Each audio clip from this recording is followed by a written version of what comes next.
1926 সাল। রথীন্দ্রনাথ, প্রতিমা দেবী এবং তাঁদের কয়েকজন বন্ধু যাচ্ছেন সুইজারল্যান্ড থেকে ইতালির বর্ডারের দিকে। উদ্দেশ্য বেড়ানো। রথীন্দ্রনাথ জানাচ্ছেন তাঁরা তখন ছিলেন তাঁর বাবার সাথে সুইজারল্যান্ডে সেন্ট মরিৎসে। রথীন্দ্রনাথদের গাড়ি ছুটে চলেছে আঁকা বাঁকা ছবির মতো রাস্তা ধরে। একদিকে গভীর খাদ, অন্যদিকে পাইন গাছে ঢাকা উপত্যকা, ইতস্তত বাড়ি। হঠাৎই তাঁদের নজরে পড়ল এক বাড়ির সামনে অনেকগুলো তাল গাছ।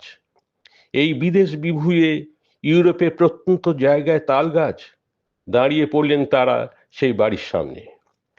গৃহস্বামী রুচির অভিনবত্ব নিয়ে তারা যখন প্রশংসায় রত, তাঁদের সফর সঙ্গী এক হাঙ্গেরীয় বন্ধু প্রস্তাব দিলেন গৃহস্বামীর সাথে একবার দেখা করার জন্য। ডাকাডাকিতে বেরিয়ে এলেন এক সাদামাটা চেহারার ভদ্রলোক। ভেতরে আসতে বললেন তাঁদের। জানা গেল তিনি একজন কৃষক। সৌভাগ্যক্রমে রথীন্দ্রনাথের সঙ্গীদের মধ্যে একজন সুইজারল্যান্ডের ওই অঞ্চলের আঞ্চলিক ভাষাটা জানতেন। তিনি সবার পরিচয় দিলেন ভদ্রলোককে। রথীন্দ্রনাথ ও প্রতিমা দেবীর পরিচয় দেবার সময় ভদ্রলোক হঠাৎ জিজ্ঞেস করলেন গ্রেট পোয়েট টেগোরের সাথে তাঁদের কোনো সম্পর্ক আছে কিনা।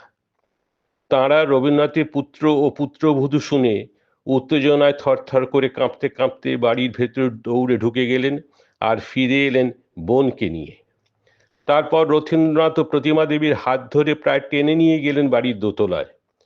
সেখানে মেঝে থেকে ছাদ অবধি বিশাল লাইব্রেরি। রথীন্দ্রনাথরাও অবাক, কিন্তু অবাক হবার তখনও বাকি ছিল। কৃষক ভদ্রলোক আবেগবিহ্বল চিত্তে জার্মান ভাষায় অনুদিত রবীন্দ্রনাথের একের পর এক বই বার করে নিয়ে এলেন বিভিন্ন তাক থেকে। শুধু তাই নয়, শোনা গেল কোনো এক জার্মান বইয়ে উপনিষদের এক শ্লোক পড়ে নিজের চেষ্টায় সেই প্রত্যন্ত সুইস গ্রামে সংস্কৃত বই সংগ্রহ করে সংস্কৃত শিখে